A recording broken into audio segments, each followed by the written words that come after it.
Hello, my name is Beck and welcome to the Do I Have That book tag or Do I Have That other book tag? I know that it involves a bookshelf, I know it involves like a scavenger hunt, and it has a bunch of questions. So I did watch Books and Lala, so Kayla's video on this challenge already, so you're not supposed to know the challenges going in, but because I watched her video I'd kind of heard about them. So technically I'm like cheating. I'm also not going to time myself, but I want to see if I actually can fulfill a bunch of these challenges because I think some of them are quite hard. So I'm sorry also if you hear any background noise, but that's the way it is in lockdown. Everybody is home, everyone's working from home. So let's get into the questions now. The first question is, do you have a book with a fox on the cover or as part of the plot? I just have a coaster.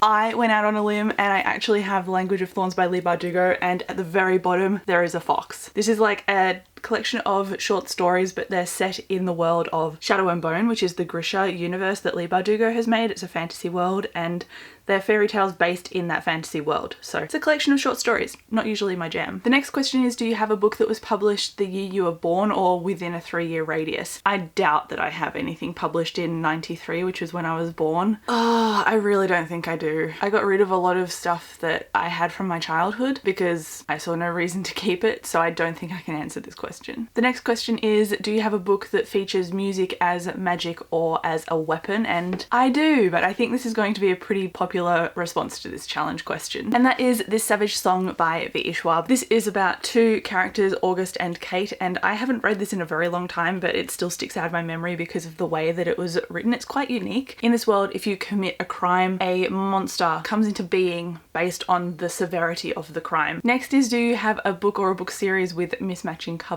I know I do, and I collect editions that are different in each series depending on how much I love them, and I have a ton of Bone Season books and those went through a cover change, but I've decided to just buy both because I like the series a lot and so it makes sense to support the author, which is why I have two covers here of the Bone Season. This is the older edition, this is the hardcover, and these are, like I said, the first covers.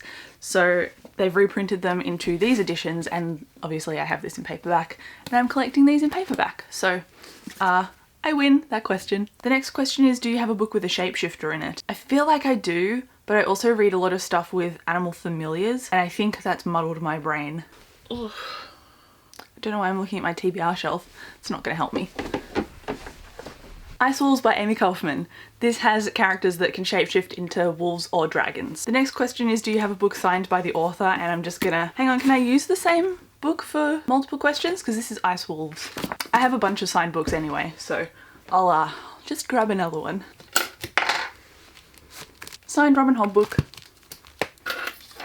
Oh, why did I pick the one that's so hard to put back on my shelf? Next is, do you have a book with mostly a red cover? Did that make sense? With a mostly red cover. I don't think I have anything immediately behind me, but I do know of a book that is very, very red, so I'm just gonna get it.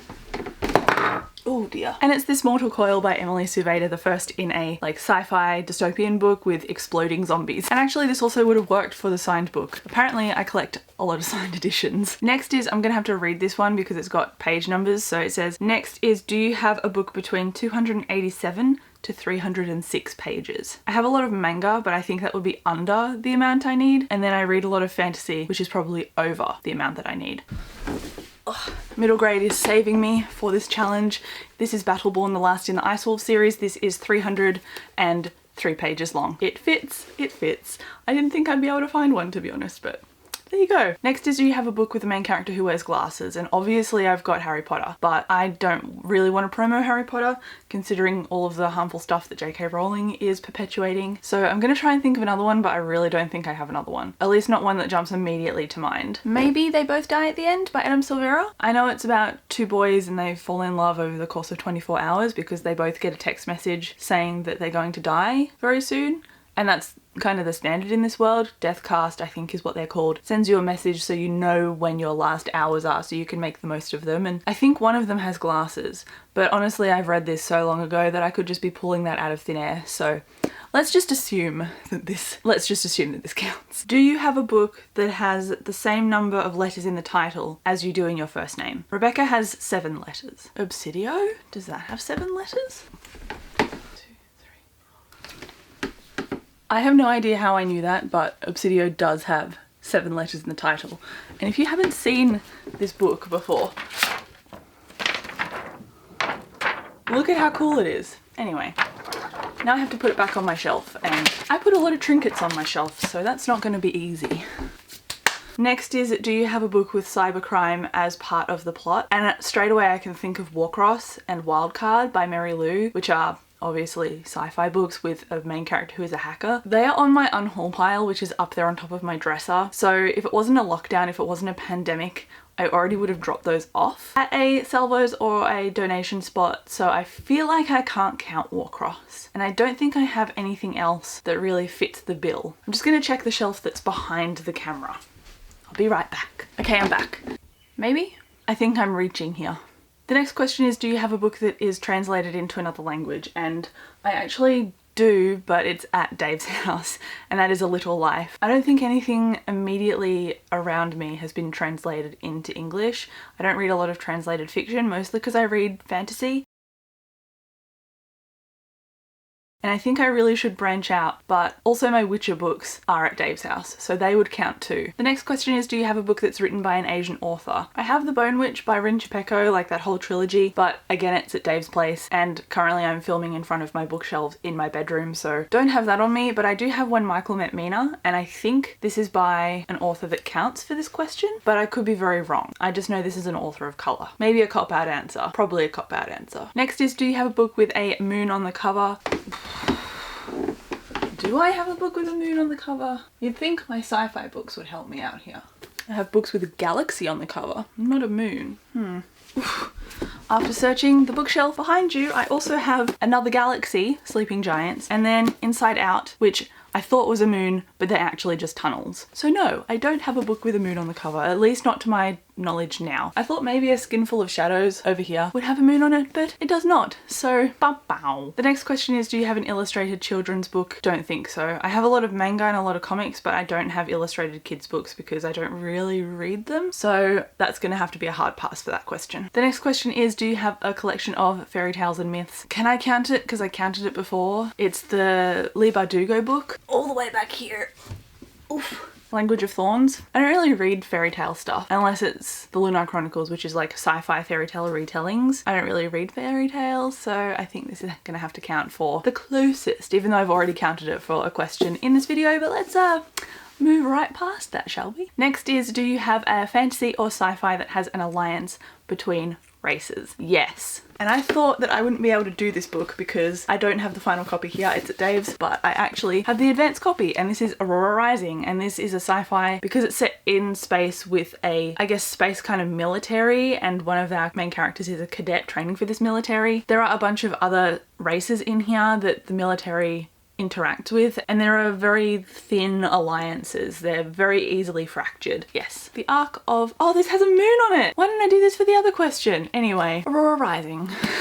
I've also got book talks for the first 2 books in this series, but they include spoilers. So if you want to talk spoilers with me, go and chat to me in those video comments, but I'll link them below so they're easy to find. Next is, do you have a book with a narrow front cover? So this is like if you had a paperback book, there's a section of it cut from the start, so it's like a flap, and I purposely got rid of my copy of that because I don't like those books. I had a More Happy Than Not in that edition, and it was very rainbowy, and I decided to not keep my hardcover either because I didn't end up loving that book in general. So nope, I don't have a book for this question because I purposely don't buy covers that are like that. The next question is, do you have a book that includes chapters of the sequel? Probably, but because I tend to buy books when they initially come out, they haven't been reprinted to include the sequel's chapters yet. No. Nope. Oh, come on, Scott Westerfeld, help me out. Maybe in the final copy, but this is a proof, so I think my answer to the question is no.